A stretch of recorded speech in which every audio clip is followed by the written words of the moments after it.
நண்பர்களே, நம்ம Tata AC ready பண்ணேன்.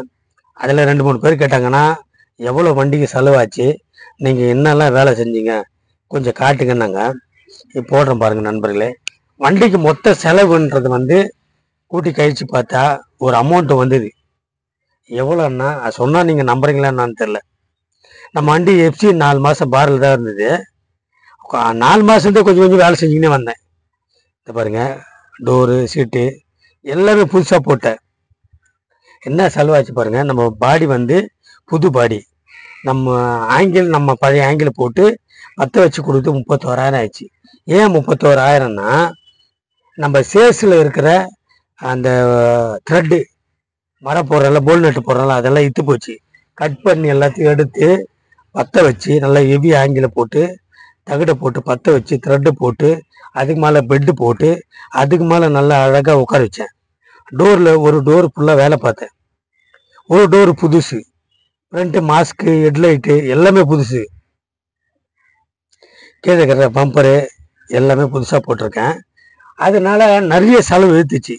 எல்லாமே மாற்றிட்டேன் நண்பர்களே. பெயிண்டிங் எல்லாம் ஒர்க்கெல்லாம் நடந்துன்னு இருக்கு பாருங்கள். ஃப்ரண்ட்டு மாஸ்க்கு பெயிண்டிங் பண்ணிட்டாங்க. இது என்ன காரணம்னா, எவ்வளோ செலவாச்சுன்னா காரணத்தை சொல்கிறேன் பாருங்கள். எவ்வளோ செலவாச்சுன்னா, முதல்ல 4 மாதத்துக்கு முன்னாடி பாடி மாற்றி ஆங்கிலம் மாற்றுறதுக்கு 31,000. இன்ஜின் வேலை பார்த்தா அது ஒரு 40,000. சிம்பிளாக பார்த்தாலும் உங்களுக்கு அவ்வளோ, நல்லா வேலை பார்த்தாலும் அப்படி வரும் என்ன. அதுக்கப்புறம் ஸ்டேரிங் பாக்ஸு மெக்கானிக் வேலை, அது வந்து ஒரு 15,000 ஆச்சு. 15-20 ரூபா கிட்ட வந்துச்சு. கட்டெல்லாம் தட்டினேன், கட்டெல்லாம் தட்டினேன், அது ஒரு 20,000 ஆயிடுச்சு. அப்புறம் இப்போ பெயிண்டிங்கு டிங்கரு 21,000, இன்சூரன்ஸு ஒரு 5,000, எப்சி செலவு எல்லாம் சேர்த்து மொத்தமாக 1,31,000 ஆயிடுச்சு நண்பர்களே. எல்லாமே கம்ப்ளீட்டாக வேலை பார்த்துட்டேன். என்னடா இந்த வண்டிக்கு ஏன்னா இவ்வளோ செலவு பண்ணீங்க நீங்கள் நினைக்கலாம். மார்க்கெட்டில் BS3 BS4 வண்டி கிடையாது. BS3 இந்த மாதிரி வண்டியே கிடைக்காது. சூப்பர் வண்டி நண்பர்களே. நான் வண்டி அது பாட்டு ரெடி பண்ணிட்டல, ஒரு 5 வருஷத்துக்கு நீங்கள் கை வைக்காமல் ஓட்டிக்கினே இருக்கலாம். ஒரே ஒரு ஒயர் செட்டு மாற்றினா போதும். ஒயர் கட்டு மாற்றணும். ஆர்டிக்ஸ் எல்லாம் கையிலே ஏதிட்டேன். பக்காவாக வண்டி தெளிவாக வந்துச்சு. மொத்த செலவு 1,31,000. அது நான் செலவு பண்ண நம்ம வண்டிக்கின்றதுனால நீங்கள் பாருங்கள். இதை பாருங்கள், இது என்னோடய ஃபோன் நம்பரு.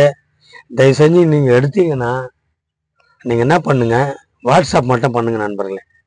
வாட்ஸ்அப்பில் பேசுங்க, எந்த ஊருன்னு சொல்லுங்கள், உங்களோட பேர் போடுங்க. பேரை போட்டு வாட்ஸ்அப்பில் பண்ணுங்கள். கால் பண்ணாதீங்க. கால் பண்ணிங்கன்னா கொஞ்சம் நான் எடுக்க முடியலன்னா வருத்தப்படாதீங்க நண்பர்களே. அதுதான் சொல்கிறேன். இதான் என்னுடைய வாட்ஸ்அப் நம்பர், ஃபுல் நம்பரு. பார்த்துங்க, பார்த்துட்டு நீங்கள் சொல்லுங்கள். இன்ஸ்டாவிலையும் போடுறேன், இன்ஸ்டா ஃபேஸ்புக்கு எல்லாத்துலேயும் போடுறேன் நண்பர்களே. பாருங்கள் பாருங்கள் வண்டி எப்படி இருக்காரு பாருங்கள். தகன்னு செலவு. இன்னைக்கெல்லாம் வந்து வேலை செய்ய ஆள் கிடைக்கல. இதான் என்னுடைய வாட்ஸ்அப் நம்பர், பார்த்துங்க. தயவு செஞ்சு மறுபடியும் சொல்கிறேன், வாட்ஸ்அப் மட்டும் பண்ணுங்க அண்ணா. கால் பண்ணீங்கன்னா பிஸியாக இருப்பேன். எடுக்கலைன்னா நீங்கள் தான் வருத்தப்படணும், நான் ஒன்றும் இல்லை. பாருங்கள் நண்பர்களே, வண்டி செமையாக நம்ம எதிர்பார்த்த மாதிரி புது வண்டி மாதிரி வந்துச்சு. ஏன்னா எல்லாமே நம்மளுக்கு புதுசு தான். ஏன்னா பாடி வந்து உங்களுக்கு ரெடி பண்ணி வச்சதுனால தகன்னு ஆகி வச்சுங்க. பாருங்கள் டயரை பாருங்கள், புது டயர் 2 டயரு. ஃப்ரண்ட் டயர் மட்டும் ஒரு 60% இருக்கும், போதும், சூப்பராக இருக்கும். சீட்டு கவரு, அதோட பேடு 2 பேடு புதுசு, எல்லாமே அருமையாக இருக்கும். நீங்கள் வண்டி நேராக பார்த்தீங்கன்னா அவ்வளோ சூப்பராக இருக்கும். உங்களுக்கு ஏதாவது வண்டி ரெடி பண்ணணுமா, காராக இருந்தாலும் சரி, காரு இல்லை வண்டி பாடி கட்டணும், எது வந்தாலும் சொல்லுங்கள், கூட இருந்து நானே பண்ணி தரேன். பக்காவா உங்களுக்கு பட்ஜெட் சொல்லிவிடுவேன். பட்ஜெட் சொல்லிவிட்டு நானே கூட இருந்து பக்காவாக உங்களுக்கு பண்ணி டெலிவரி நானே கொடுக்குறேன். வாட்ஸ்அப்பில் சொல்லுங்கள் நண்பர்களே. பாருங்கள், மேட்டு கொஞ்சம் ஏன் மடிச்சுக்கின்னு இருக்க மாதிரி இருக்குன்னா, அந்த பேட்டரி உள்ளே வச்சுருக்கேன். அந்த பேட்டரி எடுத்துகிட்டு மேட்டை போட்டு ஒழுங்காக அது மேலே வச்சு கிளாம்ப் போட்டு டைட் பண்ணணும். அது போடாமல் எடுத்துட்டேன் வீடியோ.